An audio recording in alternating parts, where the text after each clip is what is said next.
Those who cannot change their minds cannot change anything. This is Success with Srini. Today on the podcast, I'm highlighting something that I have been seeing lately. Now, ever since everything started opening up, I have been meeting a lot of people. I've been part of multiple different cultural events and meeting a lot of my old friends, and things have started to open up. So there's a lot of in-person interaction that's happening. Now, one thing that I've started to see that is now becoming very obvious is that as a community, as a humanity, we have gotten out of the fear of COVID-19 and we are slowly entering into another fear, which is this economy. The market's going down, the stock market behaving the way it's behaving, and as professionals who we thought that we have a 20-30 year of trajectory, now suddenly the job market taking some kind of a hit, not a bad hit yet, but things have started to slow down. So this fear of what's going to happen to me is slowly coming in. So I wanted to take a few moments today on the podcast. I want to highlight this because this may be you. You might be now starting to feel some kind of a fear within you about your career, about your finances, about the things that you need to decide upon. What do you need to do? What acts do you need to be engaged in today so that you can secure yourself and deal with this feeling? Because here is what's going to happen. The media, everything around you is going to, people with half knowledge, with no knowledge, with some kind of influences acting upon them, they're going to act upon you. You need to keep yourself intact. You need to bring in your strengths, your core values, and you need to preserve them so that you can deal with this. Hopefully today's podcast is going to give you some ideas. So here is my message to you. Act despite of your fear. Whatever you are acting upon, act. Do what you have to do. Doesn't matter what kind of fear is going to come into you or is already existing within you. Here is the truth. You cannot stop fear from coming in. It doesn't matter you do hypnosis, you do meditation, you do yoga, and I talk about all those things on this podcast. Doesn't matter. Fear is going to come in. You will be caught off guard. It doesn't matter how informed you are, what all you read, what all you listen.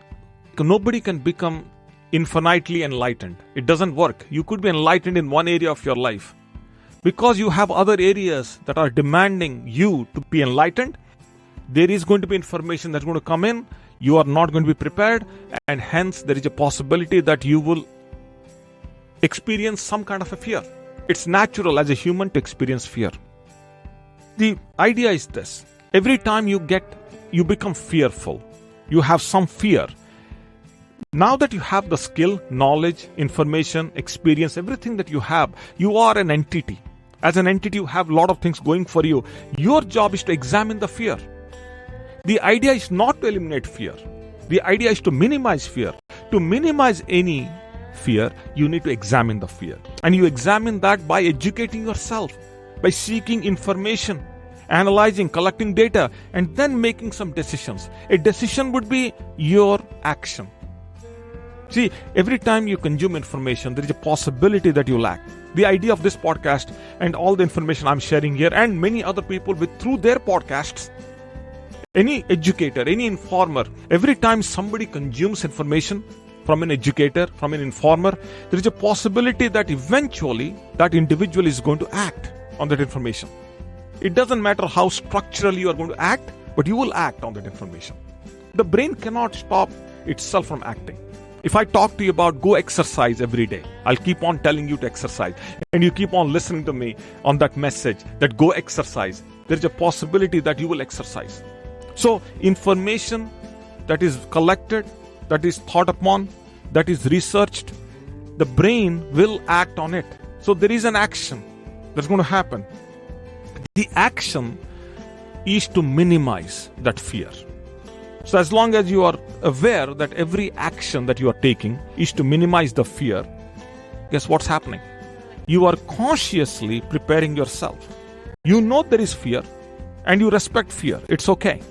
See, every goal you have, any goal you have in life, those goals, there is an element of fear in every goal. If you have a goal that has no element of fear, that means that goal is incorrectly structured. And I have done numerous podcasts here talking about goals and how to structure goals.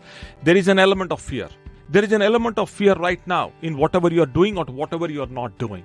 You are static right now, listening to this podcast, you're driving right now. There is an element of risk. And there is an element of risk as I'm recording this podcast, because this podcast could stop. My computer may run out of hard drive, memory, and all that. And then this podcast may not ever be available to you because it failed. I run that risk. There is a fear in me. And because it has happened, but I'm still doing this, knowing that, okay, I know it could happen, but then I got to do this. So no goal is ever free of fear. And no achievement is free of a change. Every achievement always involves some level of change. And change means there is apprehension. So you can't avoid this. So in order for you to become successful in anything that you have to do, you have to deal with the feeling of fear. And as long as the feeling of fear is not outweighing the positive feeling you have towards the outcome, you are good. Your mind is progressing. You are changing. But if your feeling overrides the feeling of fear, overrides the feeling of success and the joy and fulfillment you are going to have, that means you may still have progress, but the progress is going to be slow and daunting. So as long as I'm examining, that means I'm collecting information, I'm thinking through what I'm doing, I'm researching, that means my brain will act. If it acts, all I have to make sure is that it's acting towards minimizing. I don't need to think about it. Automatically, every action is to minimize the fear anyway. So I go along with it. Now, every action, every consecutive action is going to cumulatively create what we call freedom. We create freedom. The ultimate goal, the end goal is freedom. The ultimate goal is to enjoy the autonomy that life is giving us. So, every action that you take consciously is going to address the fear that is in your unconscious. Fear is in the unconscious part of the mind. Unconscious means there is no awareness. Because it is an unconscious part of the mind, it's going to feel as if it is the dominant part of your life. It's going to control you because it is an unconscious mind. Anything in the unconscious is going to take you in a direction that it wants you to go. It doesn't matter how much you want it to go where you want it to go. So with your conscious mind, you can't achieve much. With the unconscious mind, you will achieve everything, but most of the information in the unconscious mind is incorrect. That's how we have been programmed. And again, I go back and say this, and I'll say this one more time, which is the only way to address anything in the unconscious, and the most effective way to do that is through hypnosis. And there are many other ways to do it, but I am a proponent of hypnosis, and it's very easy to make the unconscious mind become conscious through hypnosis. Yes, you can overcome fear through hypnosis, and there are numerous recordings I've done talking about it. But the key is, you don't need to go there. You could consciously do the research, do the education, collect the information, do your analysis, and then act upon that information so that you can slowly overcome the fear. And you do that because everything you do, you're educating the unconscious mind to become conscious. So go take action despite of any fear you have got going now, because you know what? Everybody around us, they are incorrect. We know what we want. You know what you want. Act on it. And I don't know that I have gotten anything in my life within which I never experienced some kind of a change and some kind of an apprehension. I haven't. So everything you want, anything you want, is on the other side of fear. Go act now.